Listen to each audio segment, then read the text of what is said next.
نئی دلی اب روس اور چین کے ساتھ اپنے تعلقات کو بڑھا رہا ہے۔ بھارت کے بعد وینگ جی نے جانا تھا پاکستان، لیکن پاکستان سے انہوں نے چھٹی کی، یعنی پاکستان کو سکپ کیا، پاکستان نہیں گئے اور وہ چلے گئے افغانستان۔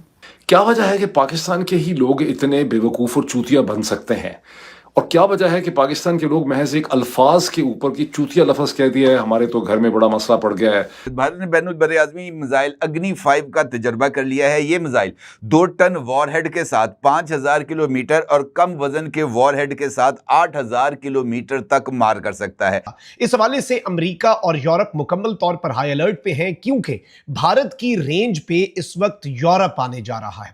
جن خدشات کو میں محسوس کر رہا ہوں ان کا تعلق پاکستانی کشمیر کے ساتھ ہے کہ عین ممکن ہے بھارت آج یہ کہہ دے کہ جناب پورے کا پورا کشمیر ہمارا ہے، جس میں پاکستان آکیپائڈ کشمیر بھی شامل ہے، گلگت بلتستان بھی شامل ہے۔ اس میزائل میں ایک ہی وقت میں 5 اہداف کو نشانہ بنانے کی صلاحیت بھی ہے، اور اس میزائل کے تجربے کے بعد چین کا ہر شہر، پورے کا پورا روس، ماسکو سمیت اور سوڈان سمیت افریقہ کے کئی ممالک بھارت کے اس میزائل کی زد میں آ چکے ہیں۔ یہ جنگ کی طرف پہلا قدم ہو سکتا ہے، کیونکہ پاکستانی کشمیر کو اپنا حصہ بنانے کے خواب امت شاہ سمیت چاروں کے چاروں اہم ترین لوگ بار بار دیکھتے رہے ہیں۔ کیا وجہ ہے کہ پاکستان میں حکمران، فوجی، ISI، جرنیل، مختلف لوگ جو ہیں، میڈیا کے لوگ، اینکرز، ٹیلی ویژن ٹائکونز وغیرہ وغیرہ سارے جو ہیں، وہ لوگوں کو پھدو بناتے ہیں، چوتیا بناتے ہیں؟ نمسکار دوستوں، چین کے ودیش منتری کل بھارت میں تھے اور کہا جا رہا تھا کہ بھارت کے بعد چینی ودیش منتری سیدھے پاکستان جائیں گے، لیکن ہوا کچھ ایسا کہ چینی ودیش منتری کو یہ سمجھ آ گیا تھا کہ کہیں اگر وہ پاکستان گئے تو پاکستانی پردھان منتری اور ان کے ناکام مارشل عاصم منیر پھر اپنا کٹورا لے کر ان کے سامنے لیٹ جائیں گے۔ اس لیے وہ پاکستان نہ جا کر سیدھے افغانستان چلے گئے۔ اب کہا جا رہا ہے کہ افغانستان میں ایک تریپکشیہ بیٹھک ہونے والی ہے، پاکستان، افغانستان اور چین کے بیچ، اور ظاہر ہے کہ پھر پاکستانی چینی ودیش منتری سے یہی کہیں گے کہ کسی طرح طالبان کو یہ سمجھایا جائے کہ وہ پاکستانی سینا کی پٹائی کرنا بند کرے، کیونکہ کل ہی KPK میں پھر ایک بڑا حملہ ہوا تھا پاکستانی آرمی کانوائے پر، جس میں کئی سارے پاکستانی فوجی مارے گئے۔ اسی وشے پر چلیے آگے اس ویڈیو کو دیکھتے ہیں۔ چینل کو سبسکرائب اور ویڈیو کو لائک کرنا نہ بھولیں۔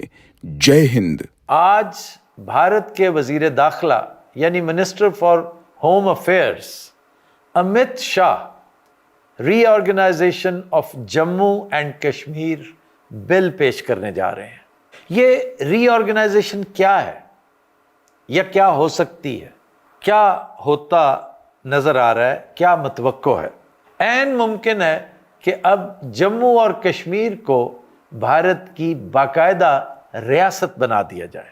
آپ جانتے ہیں کہ گیون سرکمسٹانسز میں نہ پاکستان کشمیر کو اپنا حصہ بنا سکتا ہے اور نہ ہی بھارت، لیکن دونوں نے نیم خود مختار حیثیت یعنی سیمی اٹانومس پوزیشن دے رکھی ہے اپنے اپنے کشمیر کو، یعنی جسے وہ پاکستان آکیپائڈ کشمیر کہتے ہیں اور جسے ہم انڈین آکیپائڈ کشمیر کہتے ہیں۔ میں تھوڑا سا بیک گراؤنڈر پیش کر دوں کہ انڈین کانسٹیٹیوشن کے آرٹیکل 370 کے تحت بھارت نے کشمیر کو ایک اسپیشل سٹیٹس دے رکھا تھا کہ بھی آپ پرچم بھی اپنا رکھ لیں، آئین بھی اپنا بنا لیں، اپنی چھوٹی موٹی قانون سازی بھی خود کر لیا کریں، ڈیفنس اور فورن افیئرز وغیرہ، کرنسی شرنسی پر تباہ آزمائی نہ کریں، باقی سارے کام آپ کر لیا کریں۔ لیکن پھر اگست 2019 میں یہ آرٹیکل ریووک کر دیا گیا اور کشمیر کا اسپیشل سٹیٹس ختم کر دیا گیا۔ اب جبکہ بھارت کے ہر طرح کے عزائم پوری دنیا پر ظاہر ہو چکے ہیں، بھارت نے یہ انتہائی سینسٹیو اقدام کیا ہے۔ مجھے جس بات کا اندیشہ ہے، جن خدشات کو میں محسوس کر رہا ہوں، ان کا تعلق پاکستانی کشمیر کے ساتھ ہے کہ عین ممکن ہے بھارت آج یہ کہہ دے کہ جناب پورے کا پورا کشمیر ہمارا ہے، جس میں پاکستان آکیوپائڈ کشمیر بھی شامل ہے, گلگت بلتستان بھی شامل ہے. اب اگر ایسا ہوتا ہے, جو کہ بھارت جیسے ملک سے بعید نہیں ہے, اسپیشلی جب اس کا حکمران ٹولہ وہ ہے جو اس وقت مدار المعام ہے, اگر ایسا ہوتا ہے تو اس کا ایک مطلب تو سیدھا سیدھا یہ ہے کہ یو این کو بالائے طاق رکھتے ہوئے, یو این کو اگنور کرتے ہوئے, بلکہ ریجیکٹ کرتے ہوئے بھارت نے اپنی حیثیت سے تجاوز کیا ہے. اور دوسرا مطلب وہ اس سے بھی زیادہ خطرناک ہے کہ یہ جنگ کا پیش خیمہ ثابت ہو سکتا ہے, یہ جنگ کی طرف پہلا قدم ہو سکتا ہے, کیونکہ پاکستانی کشمیر کو اپنا حصہ بنانے کے خواب امت شاہ سمیت چاروں کے چاروں اہم ترین لوگ بار بار دیکھتے رہے ہیں اور اس خواب کا برملا اظہار بھی کرتے رہے ہیں. میں کچھ عرصہ پہلے چاروں کے نام بھی لے چکا ہوں, میں ریپیٹ کر دیتا ہوں: نریندر مودی, راج ناتھ, امت شاہ اور اجیت دوول, اور ان جیسے آر ایس ایس زدہ لاتعداد دیگر پارٹی زوما. بہت سے ایسے ہیں جنہوں نے اپنی زندگی کا مقصد یہی بنا رکھا ہے, جبکہ یہ چار احباب جن کا تذکرہ کیا ہے وہ ایک گریٹر گیم کے پیچھے ہیں, یہ اس کا ایک چھوٹا سا حصہ ہے. بھارت کے بعد وینگ جی نے جانا تھا پاکستان, لیکن پاکستان سے انہوں نے چھٹی کی, یعنی پاکستان کو سکپ کیا, پاکستان نہیں گئے اور وہ چلے گئے افغانستان. انہوں نے سیدھی جو ٹرین پکڑی ہے, یعنی جانے کی ٹرین کی, ویسے تو ظاہر ہے کہ اڑ کر ہی وہ گئے ہوں گے بائی ایئر, لیکن پاکستان نہیں گئے اور سیدھا جو ہے وہ افغانستان چلے گئے. تو دیکھیں اس میں دو باتیں ہیں.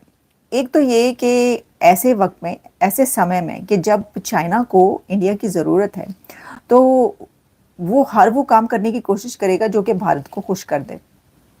یہ چائنا بھارت کو خوش کرنے کی کوشش کر رہا ہے ایک طریقے سے. وہ کہہ رہے ہیں کہ بھائی ہم جو ہیں آپ کے ساتھ ہیں اور پاکستان کی تو کوئی بات ہی نہیں ہے. اب دیکھیں بات تو ویسے یہ بھی ہے کہ پاکستان کی کوئی بات نہیں ہے, یعنی قرضے ورزے دے کر تو سارا کام چلتا ہے. تو چائنا کو کیا فکر پاکستان کی, وہ کہیں گے وہ کیا, وہ تو ٹس سے مس نہیں ہو سکتے, ہم جو کہیں گے وہی کریں گے, وہ تو چائنا کو پتہ ہے, ٹھیک ہے نا.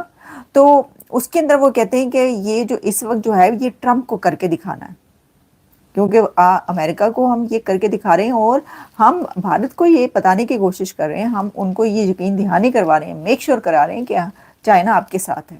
اب چائنا لڑنے کے لیے نہیں ہے بلکہ آپ کی سے جو ہے پارٹنرشپ چاہتا ہے. وہ تو خیر اپنی زبان سے وہ پہلے ترلے منتیں بھی کر چکے ہیں, تو اس لیے وہ پاکستان نہیں گئے. بھارت کو انہوں نے دکھا دیا, انہوں نے کہا ٹھیک ہے ہم نہیں جائیں گے, ہم سیدھے آپ کے پاس آئے ہیں اور آپ کے بعد جو ہم افغانستان جا رہے ہیں, افغانستان چلے گا وہ. اچھا یہ الگ بات ہے کہ ہو سکتا ہے کہ پاکستان نے بھی یہ کہہ دیا کہ بھی ہم بھی افغانستان ہی آ رہے ہیں تو تجھے بھی اتنے ہی آ جاؤ, کیونکہ افغانستان سے پاکستان ایسا کہے گا نہیں. وہ کیوں نہیں چاہے گا کہ بھائی, وہ تو چاہے گا کہ اچھی بات ہے اگر انڈیا گئے ہیں تو ہماری طرف بھی آئیں, لیکن وہ نہیں گئے ادھر انڈیا, میں یہ بتا رہی ہوں آپ کو. تو پھر ہوا یہ کہ پاکستان کے جو اسحاق ڈار صاحب ہیں وہ بھی ادھر تھے, افغانستان گئے اور افغانستان میں وینگ لی اور ان کی جو ہے وہ وہاں پہ میٹنگ ہوئی, اور افغانستان میں کابل میں جو اتھارٹیز ہیں ان کے ساتھ میٹنگ ہوئی.